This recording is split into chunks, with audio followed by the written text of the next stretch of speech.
Before Kevin Hart had stadiums laughing and Hollywood calling, he was the punchline of his own story, broke, booed off stages, and told he'd never make it. He wasn't born a star. He built himself into one. Behind the nonstop jokes is a man who climbed out of rejection, betrayal, and personal loss, one laugh at a time. And if you think Kevin Hart just got lucky, you haven't heard what he had to survive first. Kevin Hart wasn't always the name on marquees. In fact, before he made millions laugh, the world laughed at him. Born and raised in the rough neighborhoods of North Philadelphia, Kevin didn't have the luxury of stability. His father was in and out of jail due to drug addiction. His mother, strict and no-nonsense, worked tirelessly to keep the household afloat. Comedy wasn't a dream. It was a survival tactic.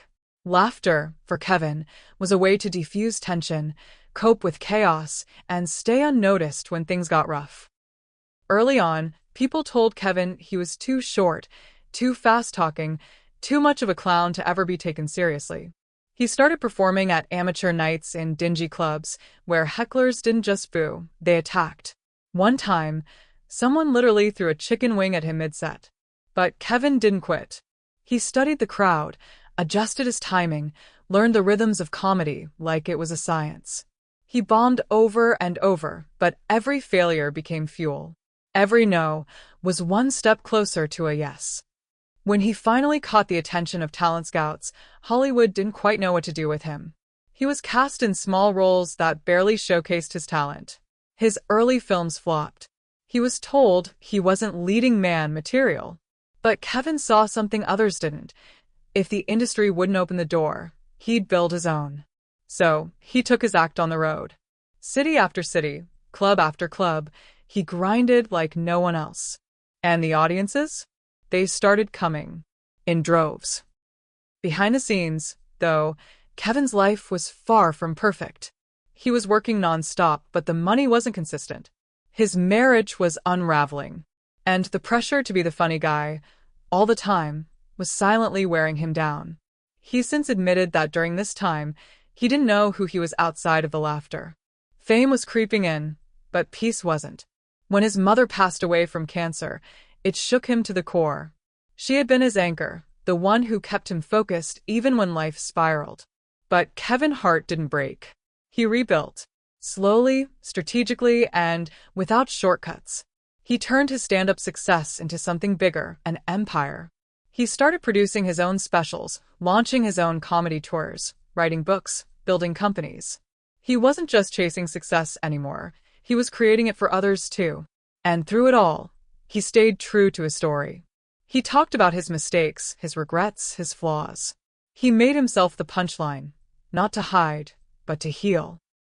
His 2011 stand-up special, Laugh at My Pain, wasn't just a breakthrough, it was a revelation. Kevin wasn't just telling jokes. He was showing people that even the darkest parts of your life can be reshaped with perspective. That pain doesn't define you unless you let it. His raw honesty connected with audiences on a level that few comedians ever reach. Today, Kevin Hart isn't just one of the highest-paid comedians in the world.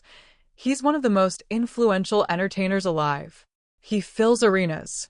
He headlines movies. He owns companies. He's broken records. But more than that, he's shifted the perception of what's possible for someone who starts with nothing and refuses to be boxed in. He's not just funny, he's relentless. And he's not afraid to show the cracks. After surviving a near-fatal car accident in 2019, Kevin had to relearn how to walk. The man who was once unstoppable was forced to stop, to heal. And in that pause, he found something deeper, purpose beyond the hustle. He returned with more clarity, more gratitude, and a stronger sense of self than ever before. Kevin Hart's rise wasn't clean. It wasn't easy. And it definitely wasn't handed to him. He earned every laugh, every deal, every dollar. Because when life tried to make him a statistic, he turned himself into a headline. The kid from Philly who got laughed off stage is now the man making the world laugh on his own terms. That's not just a comeback. It's a revolution.